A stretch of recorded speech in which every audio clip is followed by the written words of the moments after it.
Okay, guys, I want to talk about the brake,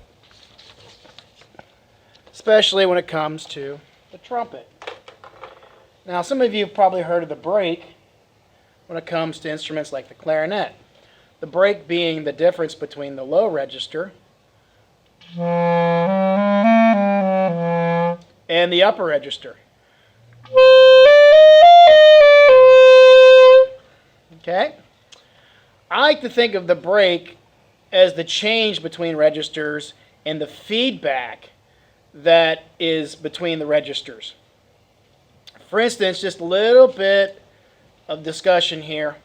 When the low register is engaged, the air column goes through the entire horn uninterrupted until it comes to the opening.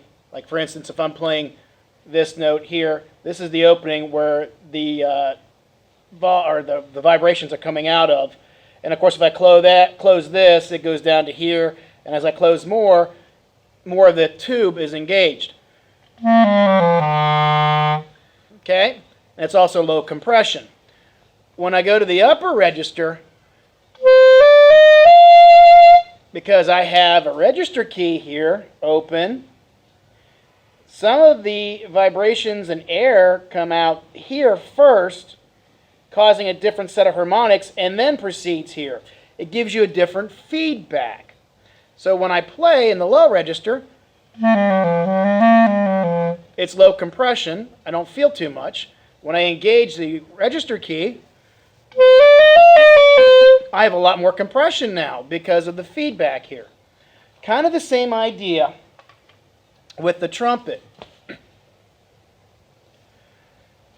As we put air, you can hear that, into the trumpet, it gives us feedback. Equal opposite reaction. So every action going forward has an equal and opposite reaction. Goes through the horn, comes to the bell, comes right back to you, and gives you feedback. How the horn's designed, location of the water keys, the gap between the mouthpiece and the lead pipe here, all affect the resistance of the horn and the feedback. They're called eddy currents, E-D-Y. And as the air goes in, any kind of disruption in the air causes more of a spiral or turn in the air. And that's why water keys are located in a strategic place to give you the least amount of resistance. That's also why you have different lead pipes. If you have a reversible lead pipe or traditional, it's all because of the resistance with the horn and finding what you like. So if you're having trouble going to the upper register, what I'm trying to say is relax. It's not your fault. You're not doing anything wrong. You just haven't figured out how your horn works when you apply what you're doing. So let's look at some ideas.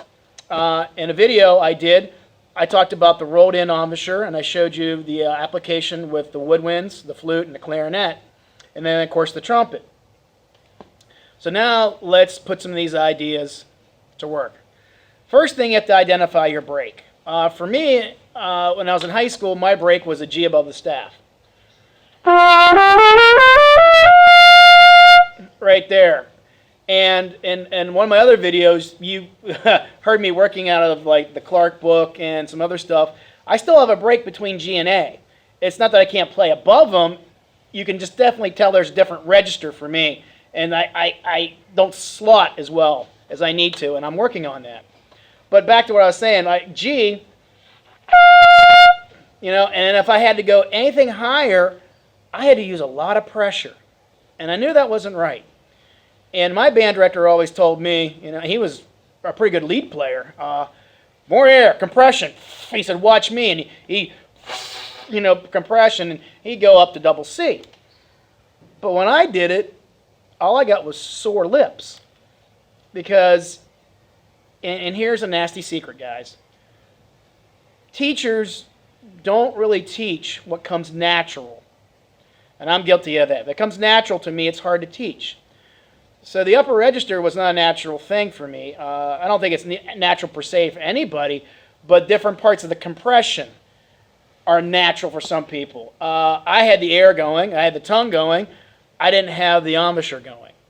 And that was what kept me at that G. And I could get up to a C, but man, I had to use the octave key here to get me a higher, and I had developed rings around my lips. It was just a mess.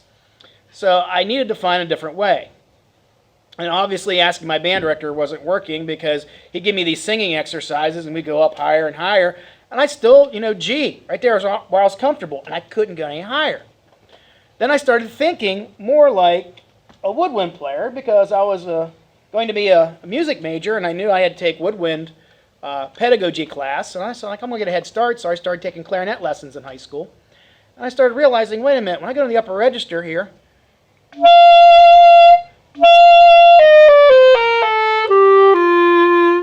there's a break there, obviously in register, but also in compression. Why? Because of this.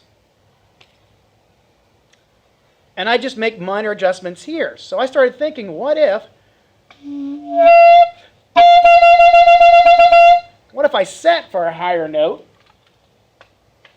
and then relax for the lower ones?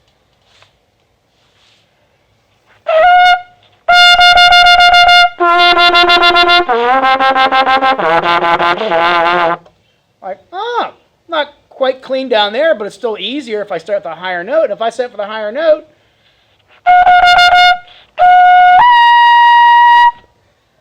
well, the C came out real easy, and I didn't use a lot of pressure. It just was there. I started figuring out it was a set. And then that meant my break was not at a G anymore. My break was at a C.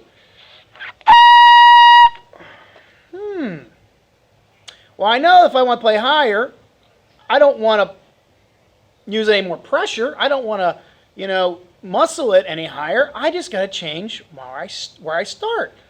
So I need to set where the C feels comfortable.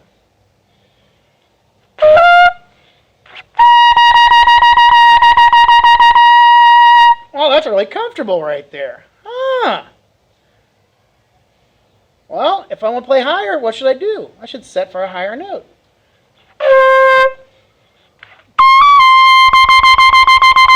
Ooh, I'm onto something here. And Jordan does a really good idea, or a really good way of explaining this.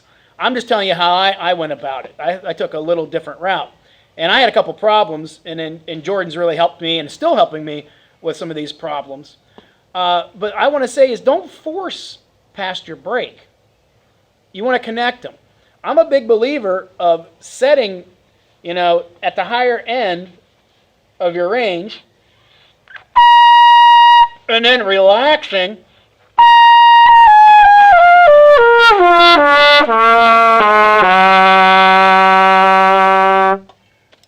into your lower register.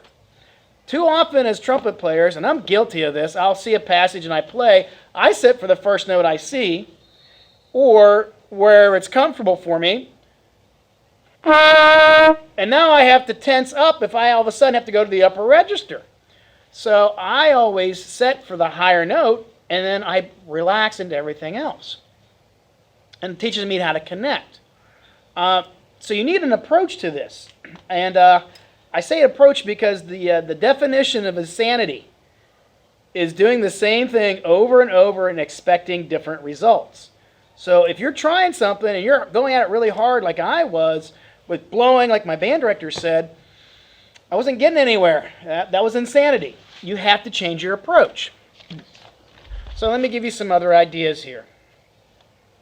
Of course, the woodwind. You want to use the rolled in embouchure, even on a woodwind.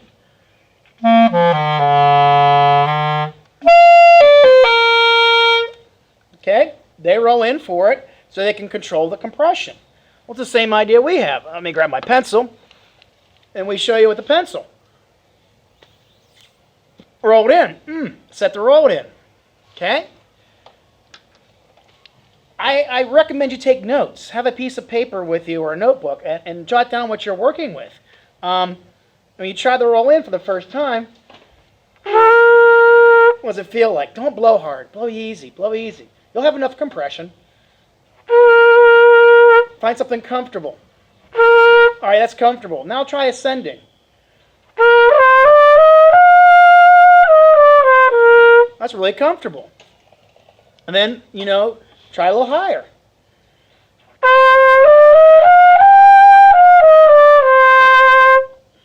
And ascend with that way.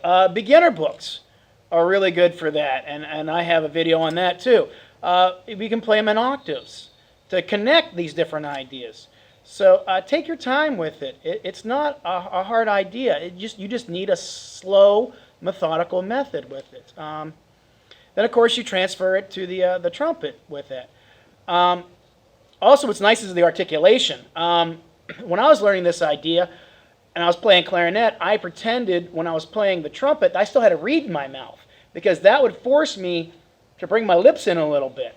Then I would articulate on the lead, on the reed, so I could do the articulation in the upper register.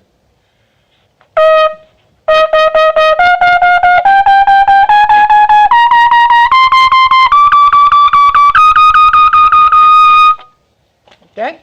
And I would just pretend I had a reed in my mouth like I was playing a clarinet, because I'd have the same compression. I'm going higher and higher. I'm getting more compression like I would on the clarinet. But with the clarinet, I knew that if I blew harder without the right compression here, the notes shut off.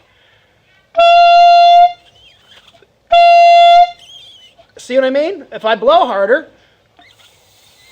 I have the wrong compression for the note that's needed.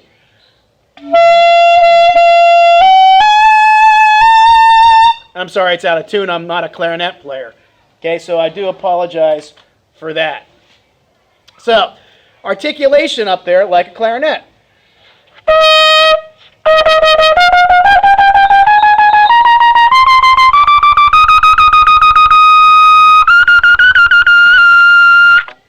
And you can keep going with it and going with it as high as you need to with that.